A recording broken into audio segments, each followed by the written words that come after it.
Selamat datang di kanal kami, tempat di mana kebenaran tidak hanya diceritakan, tapi dihidupkan kembali lewat kisah nyata yang mengguncang nurani.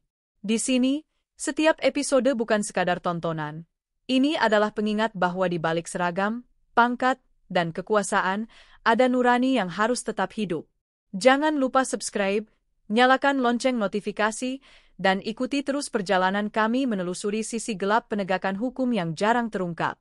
Karena kebenaran tidak bisa dibungkam.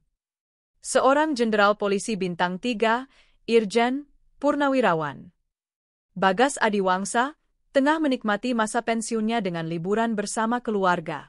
Namun di tengah perjalanan menuju kawasan pegunungan yang tenang, mereka dihadang razia jalanan. Awalnya terlihat seperti razia biasa, tapi atmosfer berubah saat Irjen Bagas menyadari bahwa razia itu tak resmi dan dilakukan oleh oknum polisi yang menyalahgunakan wewenang. Yang tidak mereka sadari, pria yang mereka hentikan adalah legenda hidup di dunia kepolisian. Apa yang terjadi selanjutnya adalah drama, ketegangan, dan keadilan yang tak bisa dielakkan. Irjen Bagas baru saja pensiun dari tugas panjangnya. Ia dikenal tegas, jujur, dan punya integritas tinggi. Bersama istrinya, Bu Ratna, dan kedua cucunya, ia berangkat pagi-pagi dari Jakarta menuju sebuah villa pribadi di daerah Puncak. Perjalanan mereka dipenuhi canda tawa, musik dari radio lama, dan nostalgia masa muda. Bagas bukan tipe yang suka hidup mewah meski bisa. Ia menyetir sendiri Toyota Fortuner hitamnya, mengenakan kemeja santai dan topi polos. Tak ada yang akan menebak, di dalam mobil itu duduk salah satu mantan pemegang kekuasaan tertinggi dalam tubuh Polri. Saat memasuki daerah pinggiran Bogor, suasana mulai berubah. Jalanan tampak sepi, terlalu sepi. Di kejauhan, ada kerumunan yang tak biasa. Mobil-mobil diberhentikan satu-satu, suara peluit bersahutan. Tiba-tiba, peluit panjang berbunyi. Mobil Irjen Bagas diberhentikan. Langit mulai kelabu. Awan menggantung rendah, seolah tahu akan ada sesuatu yang salah di hari itu. Di balik kemudi, Irjen Purnawirawan Bagas Adiwangsa memutar volume radio sedikit lebih kecil. Suara lembut sang cucu yang sedang berceloteh di belakang membuat suasana di dalam mobil terasa hangat. Tapi kehangatan itu sirna begitu pandangannya tertuju pada sebuah titik jauh di depan. Sekumpulan orang berdiri di tengah jalan, mengenakan seragam, membentuk barikade. Razia? Batinnya bertanya, alisnya mengerut. Bukan karena razianya, tapi karena ia tahu betul, tak ada jadwal razia resmi hari itu di wilayah tersebut.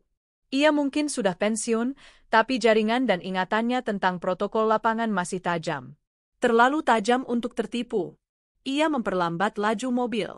3 polisi, atau seseorang yang berpakaian seperti polisi, bergerak maju. Salah satu dari mereka meniup peluit keras-keras, tangannya mengangkat tanda stop dengan gerakan agresif. Bagas menepikan mobil. Ketukan jendela. Kaca digedor. Bukan cara polisi yang terlatih. SIM sama STNK-nya, Pak. Cepat. Nada itu penuh tekanan, tapi tak berwibawa. Lebih mirip preman pasar yang mengenakan topeng hukum. Bagas menurunkan kaca perlahan. Matanya tajam. Datar. Selamat siang. Ini razia resmi. Polisi itu mendengus. Usianya mungkin belum sampai 30. Wajahnya penuh percaya diri, tapi tak menyadari siapa yang tengah ia hadapi. Bapak tanya-tanya terus. Ini perintah. Semua kendaraan diperiksa. Bagas menghela napas. Perlahan membuka laci dashboard, mengeluarkan STNK dan SIM. Tapi sebelum menyerahkannya, ia bertanya, mana surat tugas razianya? Surat resmi dari Kapolres? Surat jalan? Polisi itu terdiam sejenak. Ia melirik 2 rekannya di belakang. Salah satunya sedang meminta uang rokok dari pengendara mobil Avanza putih di antrian. Yang lain sibuk main HP. Bapak nanya surat segala, kayak nggak tahu aja. Mau cepat? Atau mau ribet? Hah? Cucu Bagas yang duduk di belakang mulai merasa tak nyaman. Ibu Ratna, istri Bagas, meletakkan tangannya di pundak cucu mereka dan menenangkan dengan bisikan. Tapi sorot matanya menyiratkan kekhawatiran yang dalam.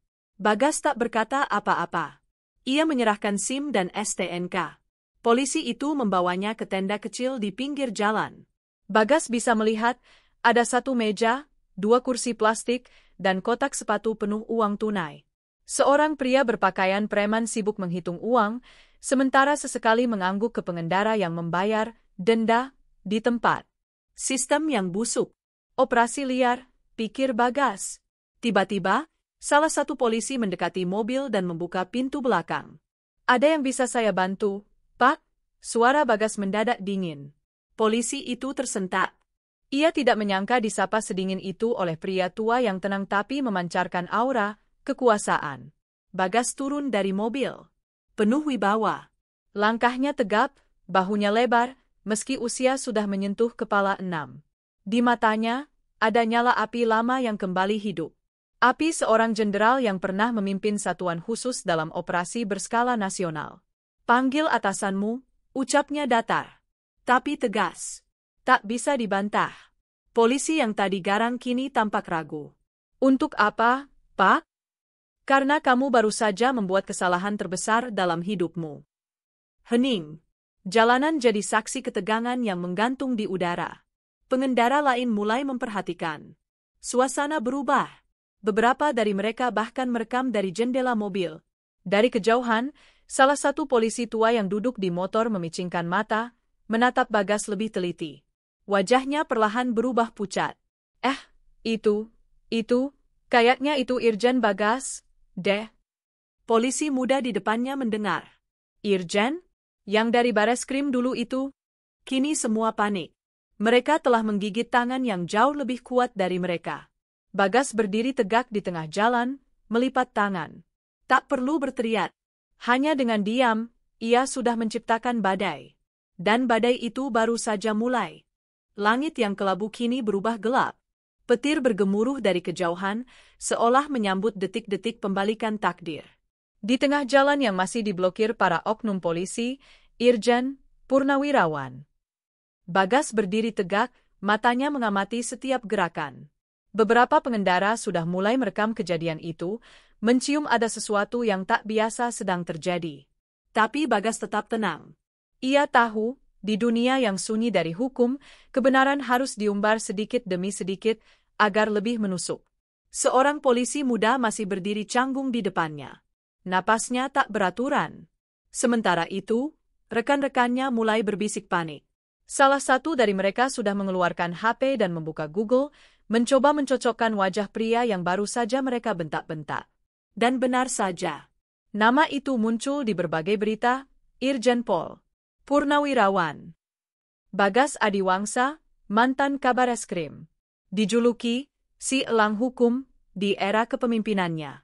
Polisi yang tadi begitu angkuh kini tampak seperti anak ayam kehilangan induk. Ia melangkah mundur, peluh bercucuran. Tapi Bagas belum bicara. Ia ingin melihat seberapa jauh mereka akan jatuh sebelum sadar telah menginjak bara yang membakar balik. Kalian tahu, ucapnya tiba-tiba, pelan, dalam pelatihan pertama sebagai anggota polisi, apa yang diajarkan? Tak ada yang menjawab. Hukum, disiplin, integritas. Tapi kalian bahkan tak pantas memegang borgol. Hening. Jalanan seolah berhenti bernafas. Perlahan, Bagas merogoh dompet dari sakunya. Ia buka pelan, lalu mengangkat sebuah kartu yang sudah sedikit pudar warnanya. Kartu identitas pensiunan pejabat tinggi Polri. Di bawahnya, tertera tanda tangan mantan Kapolri dan lambang negara. Salah satu polisi berlutut, memohon. Maaf, Jenderal, kami tidak tahu, kami hanya ikut perintah. Bagas menatapnya. Lama. Dinginnya tatapan itu membuat lelaki itu menunduk dalam-dalam, hampir mencium tanah. Dan siapa yang memberi perintah? Mana dia? Tiba-tiba dari kejauhan, suara sirene memecah ketegangan. Satu unit mobil polisi resmi dari Polres datang. Pintu terbuka, dan dari dalam turun seorang perwira menengah, Kompol Wahyu. Wajahnya seketika memucat saat melihat siapa yang berdiri di tengah jalan, dikerumuni anggotanya. Ya Tuhan, Jenderal Bagas? Bagas hanya mengangguk. Suaranya tajam. Kamu tahu ini bukan operasi resmi, bukan? Kompol Wahyu menunduk, lalu memberi hormat dengan cepat. Iya, Jenderal. Saya langsung tangani. Bagas mengangkat tangannya, memotong. Tidak. Aku yang tangani ini. Ia lalu melangkah ke depan. Satu persatu polisi yang ikut dalam razia ilegal dipanggil ke tengah. Warga masih menyaksikan, beberapa mulai bersorak kecil. Kamera HP merekam tanpa henti. Internet bersiap menerima kisah ini sebagai viral berikutnya. Kalian ini bukan polisi. Kalian ini pengecut. Seragam yang kalian kenakan hari ini mencemarkan ribuan anggota Polri yang bekerja jujur. Ia lalu menoleh pada Kompol Wahyu. Siapkan borgol. Prosedur penahanan sementara. Saya akan hubungi divisi Propam sendiri malam ini. Kompol Wahyu mengangguk cepat. Para oknum polisi akhirnya diborgol oleh rekan mereka sendiri. Di bawah langit mendung, dengan kilat menyambar di kejauhan, mereka digiring ke mobil tahanan. Sebelum masuk ke mobilnya, Bagas menatap jalanan itu sekali lagi. Ia tahu, satu luka kecil dalam sistem bisa menjadi kanker jika dibiarkan. Dan hari ini, ia kembali melakukan apa yang selalu ia lakukan dalam karirnya, membersihkan. Bahkan jika itu dimulai dari jalanan kecil di antara pepohonan sunyi. Langit akhirnya menumpahkan hujan. Rintik perlahan membasahi aspal dan menyapu debu dari jalanan yang jadi saksi bisu kejahatan berseragam. Tapi tidak ada yang bergerak dari tempatnya. Semua mata masih tertuju pada satu sosok yang berdiri di tengah barikade, Irjen Purnawirawan. Bagas Adiwangsa.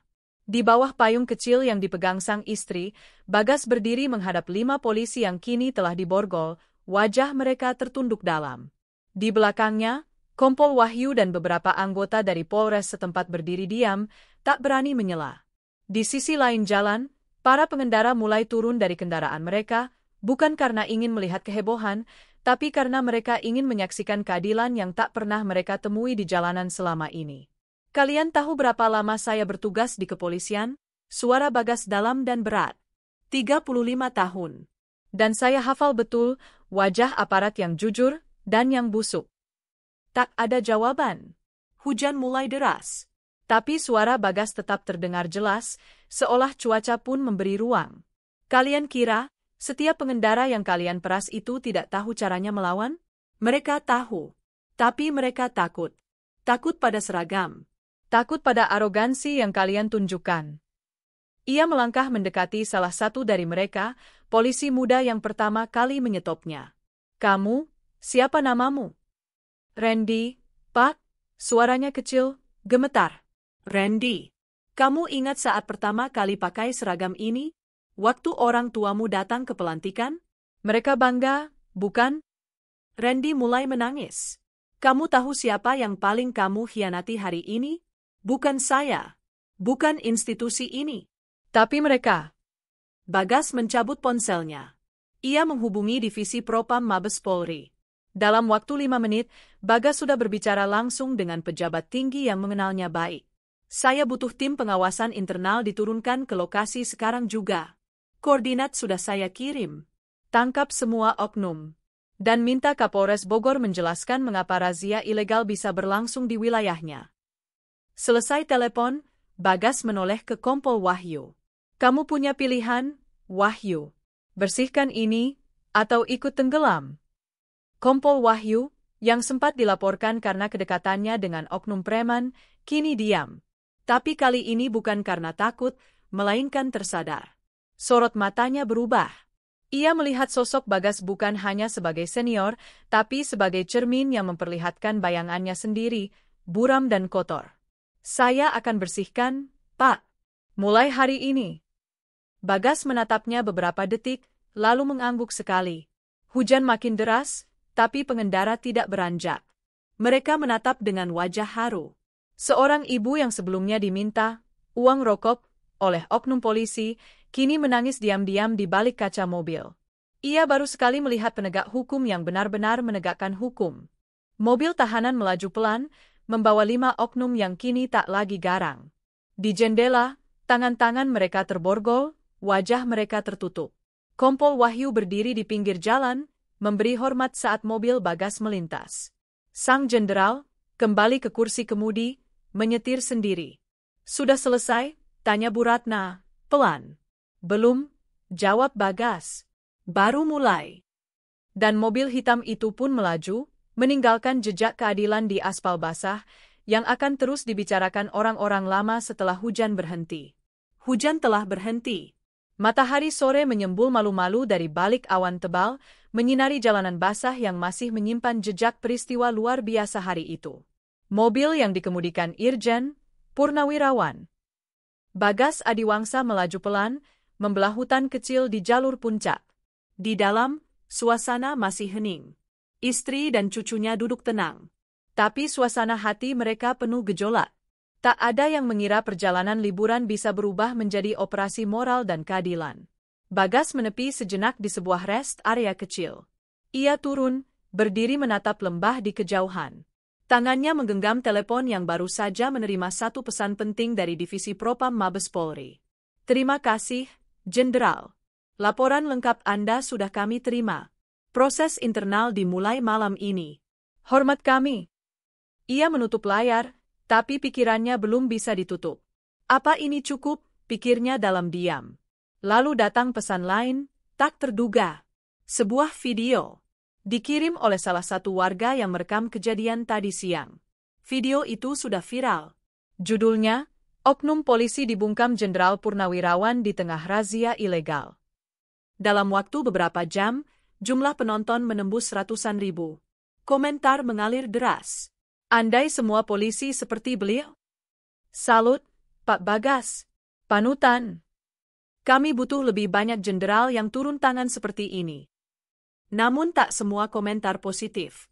Hati-hati Pak, yang Anda lawan bukan orang kecil. Jaringan ini luas. Mereka pasti balas. Bagas hanya tersenyum tipis. Ia tahu, kebenaran tak pernah berjalan tanpa bayangan ancaman. Tapi ada satu hal yang lebih ia takuti daripada ancaman, diam. Di sebuah rumah makan sederhana di pinggir jalan, Bagas dan keluarganya makan malam. Wajah cucunya kembali ceria. Sang istri memandangnya dengan tatapan penuh makna. Apa kamu masih ingin terlibat? Tanya Bu Ratna, lembut. Aku tak pernah berhenti. Hanya istirahat sebentar, jawabnya sambil menuangkan teh. Lalu datang panggilan tak dikenal. Bagas mengangkat. Suara berat di seberang terdengar. Jenderal, maaf mengganggu. Saya dari Polres, bukan yang tadi siang. Kami ingin bicara. 4 oknum itu ternyata bagian dari jaringan lebih besar. Kami butuh bantuan Bapak, tapi ini bisa berbahaya. Bagas terdiam sejenak. Matanya menatap keluar jendela. Di mana tempatnya? Kami akan kirim lokasi. Tapi mohon datang sendirian. Ini sensitif. Telepon ditutup. Sekali lagi, jalan yang tenang mulai bergetar. Bagas menatap piringnya yang belum disentuh. Lalu dengan tenang berkata, sepertinya liburan kita sedikit lebih panjang dari yang direncanakan. Malam belum terlalu larut saat Irjen Purnawirawan Bagas sampai di titik yang dikirim lewat pesan misterius tadi. Lokasinya bukan kantor polisi, bukan pula markas resmi. Sebuah rumah kontrakan sederhana, di ujung gang kecil, agak tersembunyi dari jalan utama. Bagas turun dari mobil sendirian. Tatapannya tajam.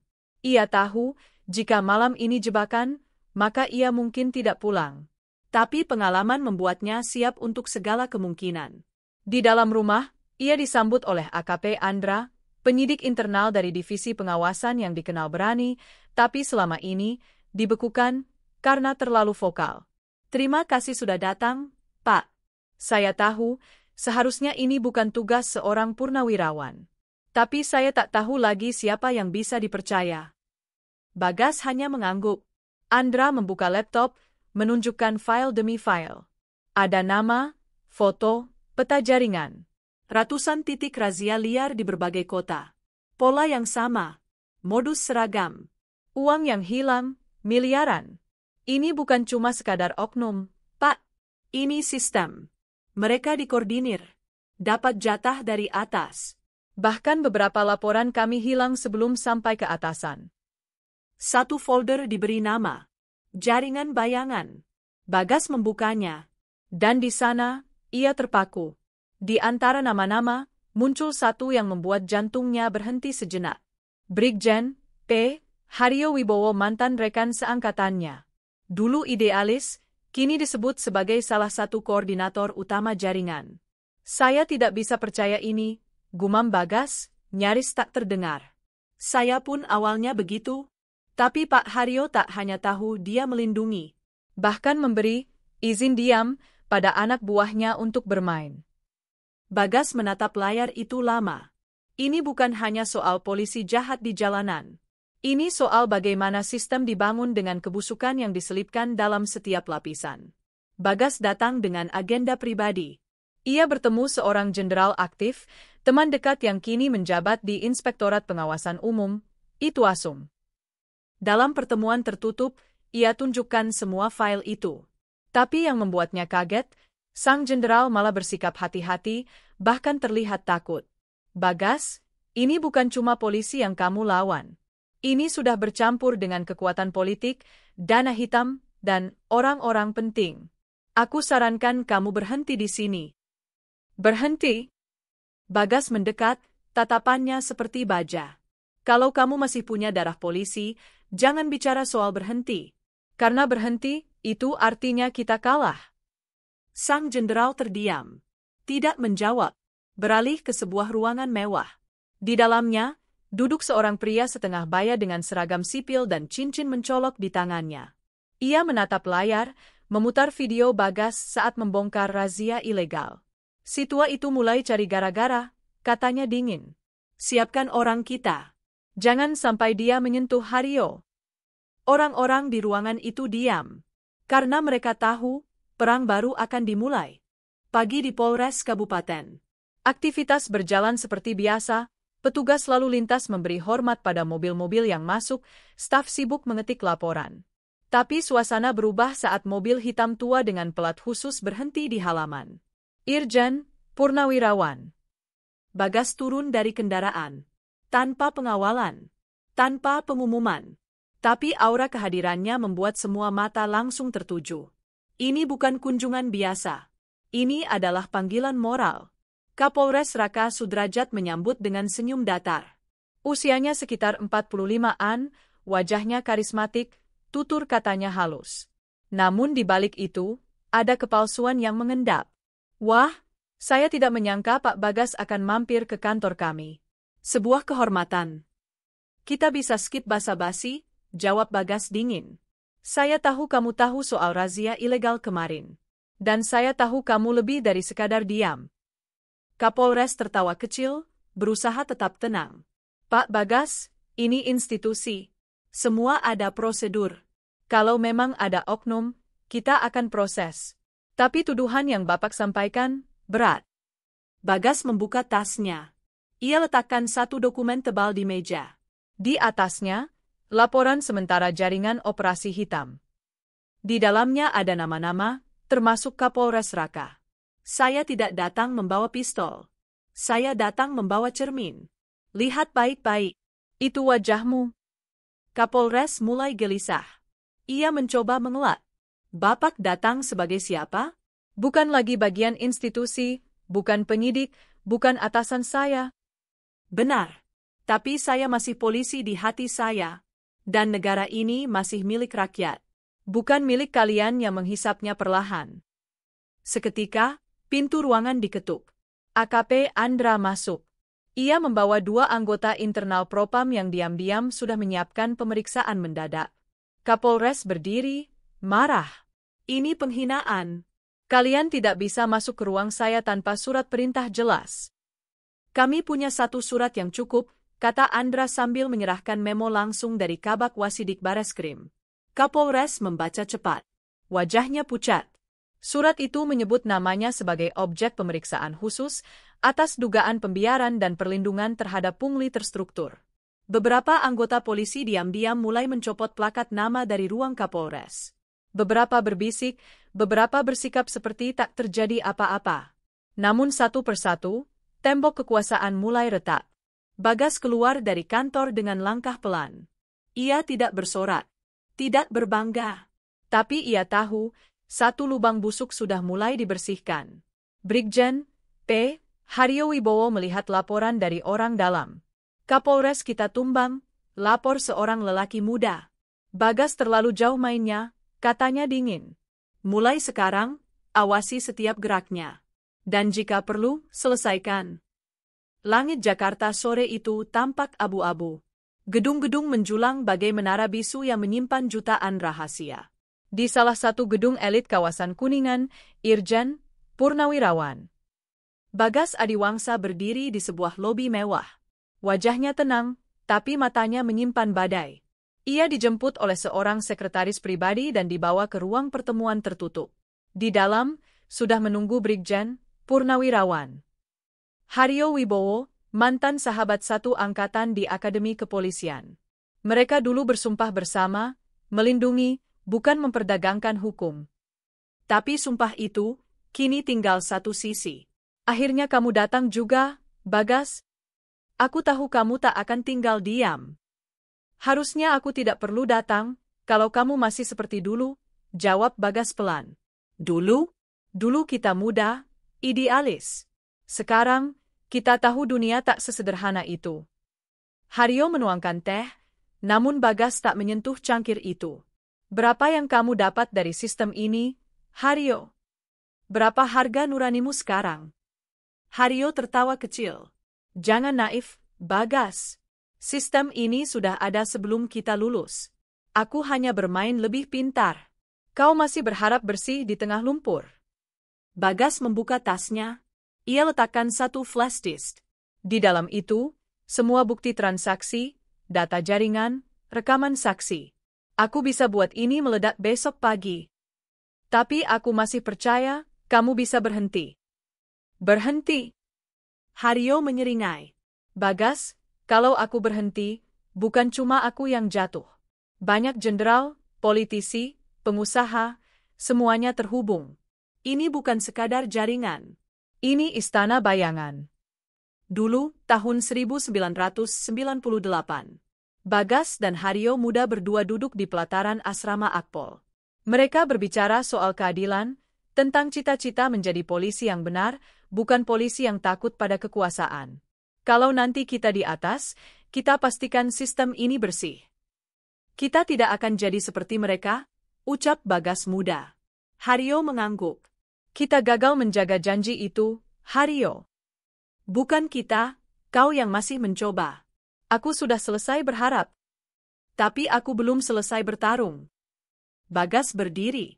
Flash disk itu sudah ada salinannya. Di server aman, dan di tangan orang yang bukan dari institusi. Aku ingin kamu tahu, ini bukan peringatan. Ini permulaan. Seseorang berbicara lewat telepon. Bagas harus dihentikan.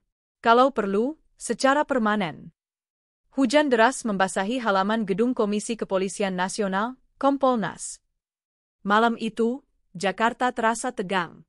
Irjen Purnawirawan Bagas Adiwangsa duduk dalam ruang sidang khusus bersama sejumlah tokoh penting, dari Propam, Kompolnas, KPK, hingga utusan dari istana. Di hadapannya, dokumen investigasi final telah dibuka. Kami tidak bisa abaikan bukti yang Bapak berikan, ucap salah satu anggota sidang. Tapi kami juga tidak bisa bergerak sembarangan. Jaringan ini terlalu besar. Bagas berdiri. Tatapannya mengiris ruangan. Justru karena mereka besar, kita harus mulai. Atau kita biarkan anak cucu kita tumbuh dalam sistem yang membusuk. Saya sudah pensiun. Saya bisa diam. Tapi saya tidak mau mati dengan mengenang bahwa saya pernah punya kesempatan, tapi memilih aman. Semua terdiam. Di saat bersamaan, media mulai gempar. Video rekaman interogasi Kapolres Raka dan pengakuan salah satu pengatur razia ilegal bocor ke publik. Viral dalam hitungan jam. Nama-nama besar mulai disebut. Brigjen Purnawirawan. Haryo Wibowo menatap layar televisi. Wajahnya keras, tapi matanya tak bisa menyembunyikan satu hal, panik. Dia benar-benar gila meledakkan semuanya. Seseorang masuk terburu-buru. Pak Haryo, rekening kita dibekukan. Semua titik operasi disegel. 4 anak buah kita ditangkap. Siapkan rencana mundur. Jangan biarkan jejak mengarah ke atas. Tapi sudah terlambat. Subuh menjelang. Sebanyak 700 personel gabungan dari Mabes Polri, KPK, dan satuan khusus bergerak serentak di 13 kota. Operasi Bayangan Hitam dimulai. Nama operasi itu berasal dari frasa yang pernah dilontarkan Bagas dalam interogasi. Kita tidak sedang membersihkan jalan. Kita sedang mencabut akar kejahatan dari dalam tembok institusi. Puluhan perwira ditangkap. Kantor-kantor disegel. Data pembukuan palsu disita. Dan akhirnya, Brigjen Haryo ditangkap di villa persembunyiannya setelah 3 hari dalam pelarian. Beberapa hari setelah operasi, Presiden mengeluarkan pernyataan resmi. Pembersihan lembaga penegak hukum adalah bentuk cinta pada bangsa. Kita berterima kasih pada semua pihak yang berani, termasuk mereka yang sudah pensiun tapi belum pensiun dari nuraninya. Di teras rumahnya yang sederhana, Bagas duduk bersama istrinya, Bu Ratna. Mereka minum teh sore, sementara cucunya bermain di halaman. Telepon berdering. Pak Bagas, ini dari Kompolnas. Presiden ingin memberi Bapak penghargaan khusus. Kami ingin. Terima kasih, potong Bagas halus. Tapi saya hanya melakukan apa yang seharusnya dilakukan. Ia menutup telepon. Menatap langit sore yang mulai merah keemasan. Tahu tidak, Ratna, kejahatan itu seperti bayangan. Tidak bisa hilang sepenuhnya. Tapi selama kita masih berdiri, kita bisa membuat cahaya itu tetap menyala. Pesan moral di balik cerita ini, di dunia yang semakin gelap oleh kepentingan dan kekuasaan, kejujuran sering jadi barang langka. Tapi ingat, selama masih ada satu suara yang berani bersuara, satu hati yang menolak tunduk, maka harapan belum padam. Jadilah bagian dari cahaya itu. Like, komen, dan bagikan jika kamu percaya bahwa keadilan harus diperjuangkan, bukan ditunggu. Sampai jumpa di episode selanjutnya. Dan ingat, kebenaran tidak butuh pangkat, hanya butuh keberanian.